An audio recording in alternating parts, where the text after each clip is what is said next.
I am Dr. Leonard Ashford.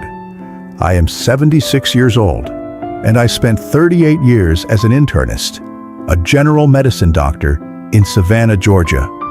I have watched people my age crumble, not from some rare disease, not from something exotic or dramatic, from the things they drank every single morning at their kitchen table without ever questioning it. And I'm going to tell you right now, something you are pouring into your coffee, into your cereal, into your glass every day is quietly weakening your bones, inflaming your gut, spiking your blood sugar, and setting you up for a fall you may not get up from. Nobody is telling you this. Not the commercials, not the labels, and probably not your doctor, because your doctor has 12 minutes with you and a waiting room full of people. So I am going to tell you instead, because at 84, I have nothing left to sell you except the truth. But before I get into it, I need to tell you about a woman named Shirley, because Shirley is the reason this topic keeps me up at night. My wife, June, she is in the next room. She can probably hear me talking. June says I get too attached to my patients. She has been saying it for 40 years, and she has been right for 40 years. But some patients you don't just treat, you carry them. Shirley Ann Delacoy was one of those. 73 years old, retired school teacher from right here in Savannah. Tiny woman, barely 5'2", but she had a presence that filled a room. She sang in her church choir every Sunday. She tutored children at the library on Wednesdays. She made pecan pie so good that her neighbors would find excuses to stop by her house in November. Her husband, Lionel, died in 2008, and Shirley handled it the way Shirley handled everything, with her chin up, her face steady, and a glass of milk in her hand every single night. Because Lionel always told her it would keep her bones strong. Lionel was not a doctor, but he loved Shirley, and he believed what his mother told him about milk, and Shirley believed Lionel. So for years after he was gone, she kept drinking that milk.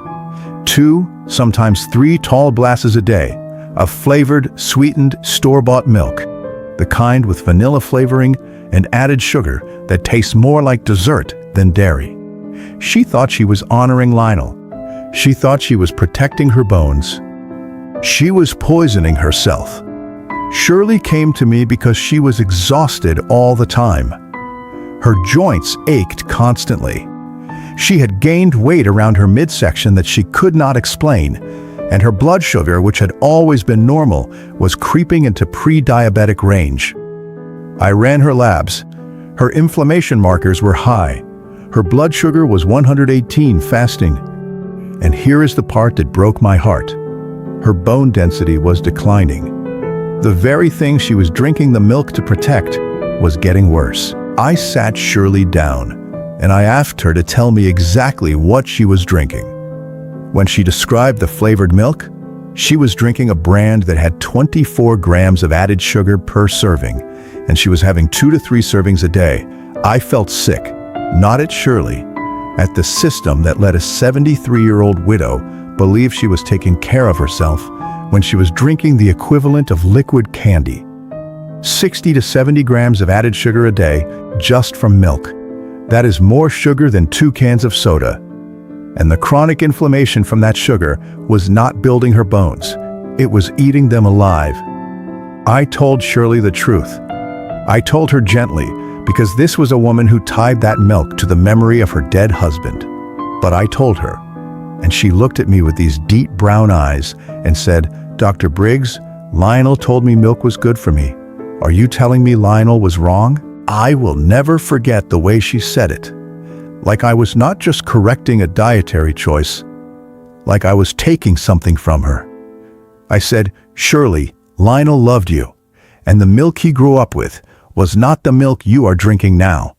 Things have changed, and we need to change with them, or we lose everything, including the years you still have left to live for the people who need you."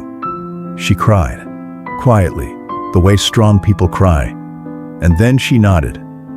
Now I need you to hear this part, because what happened to Shirley is happening to millions of people right now, and it might be happening to you. The first milk you need to stop drinking: flavored and sweetened milk. Vanilla milk, chocolate milk, strawberry milk, anything with added sugar. Shirley's story tells you why. The sugar spikes your insulin, drives chronic inflammation, accelerates bone loss, feeds weight gain around the organs, and pushes you toward diabetes. A single glass can have more sugar than a bowl of ice cream. It does not matter that it says milk on the label. If it has added sugar, it is not helping you. It is hurting you. I watched Shirley drink it for years, thinking she was being responsible. She was not. The second milk you need to stop: ultra-processed, shelf-stable milk substitutes, loaded with additives. I had a patient, Howard Gaskin, 68, retired plumber, who switched to a cheap oat milk because he heard dairy was bad. The brand he chose had canola oil, dipotassium phosphate, and a list of ingredients he could not pronounce. Within a year, his gut was a wreck: bloating, cramping, irregular digestion. He told me, "Doc, I thought I was doing the healthy thing." And he was trying. But a milk alternative with a dozen industrial additives is not health food. It is processed food wearing a disguise. Read the label. If it has more than 5 or 6 ingredients, put it back. The third milk: high lactose whole milk, if you are lactose intolerant and forcing it. This sounds obvious, but you would be stunned how many people my age drink regular milk through the pain because they grew up with it and refuse to stop. Mabel Crenshaw, 71, sat in my office for months, complaining about stomach cramps, diarrhea, and bloating. She was losing nutrients because her body was rejecting the milk before it could absorb anything useful. I said, "Mabel, are you still drinking whole milk?" She said, "My mother drank whole milk until she was 90. I said, "Mabel, your mother was not lactose intolerant. You are. Stubbornness is not a nutrient. If your body is telling you it cannot handle it, listen." The fourth milk to avoid: fat-free skim milk with added sugars or artificial sweeteners. A lot of people my age were told for decades that fat is the enemy, so they switched to skim. But many skim milk products compensate for the lost flavor by adding sugar or artificial sweeteners. And here is what nobody told you. You need some fat to absorb the vitamins in milk. Vitamin D, vitamin A, vitamin K. These are fat-soluble. Without the fat, they pass right through you. You are drinking a glass of white water and wondering why your bones are still thinning. Patricia Munn, 69, drank skim milk for 15 years and still developed severe osteoporosis. When I explained why, she stared at me and said, "You mean I did all that for nothing?" I did not have the heart to say yes, but the answer was yes. And here's where I have to be honest with you about myself, because I promised I would never stand on this side of the camera and pretend I was above any of this. After June and I lost our son, Michael, he was 42, car accident. I do not want to go deeper into that right now. I stopped eating properly for nearly a year. I was 71 years old, and I was living on coffee and toast and whatever June put in front of me, which was not much because she was grieving too. My own doctor told me my vitamin D was critically low. My calcium was dropping. I was losing bone density at a rate that scared him. Me, a doctor, wasting away because grief took my appetite, and I let it.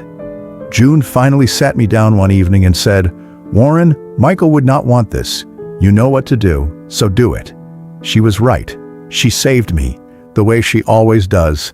So let me tell you what saved me, and what I put Shirley on, and what I have been recommending to my patients for the last decade of my career.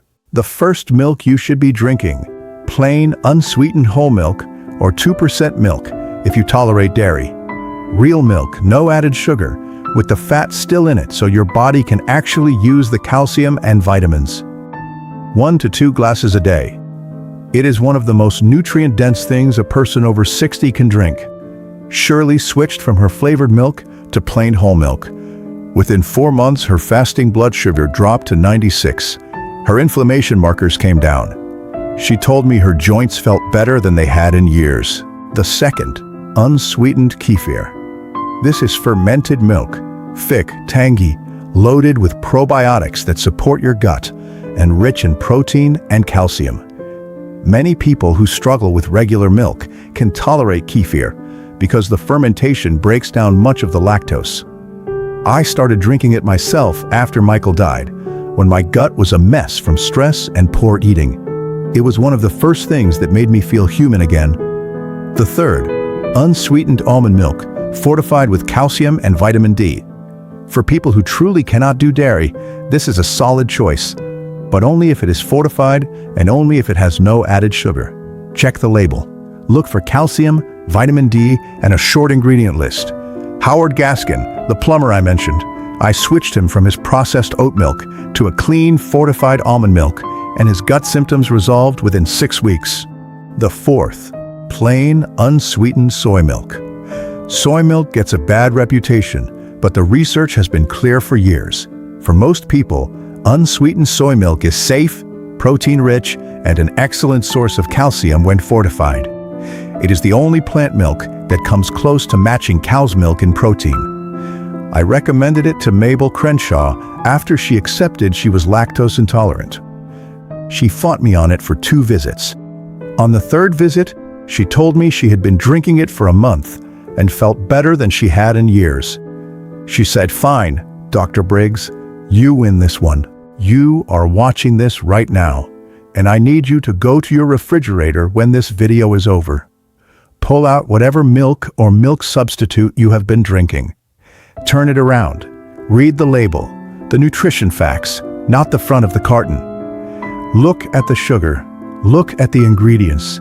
If there are more than 6 ingredients, or if there is more sugar than protein per serving, you have a problem.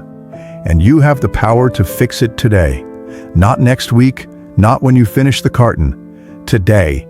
Because Shirley waited, Howard waited, Mabel waited, Patricia waited, and every one of them lost something while they were waiting. Bone density, gut health, years of feeling well, independence. I am 84. June and I drink our plain milk in the morning and our kefir in the afternoon, and we take a walk around the block before dinner. It is not glamorous, it is not complicated, but I am still standing. I am still climbing my own stairs, and I am still here to talk to you, which is more than I can say for too many of the people I treated. If this reached you, send it to someone who needs it, someone who is still drinking the sweet stuff and does not know what it is doing to them. Subscribe if you want more of these. I am not going anywhere yet. June will not let me. Shirley is 81 now. She drinks her plain milk every night.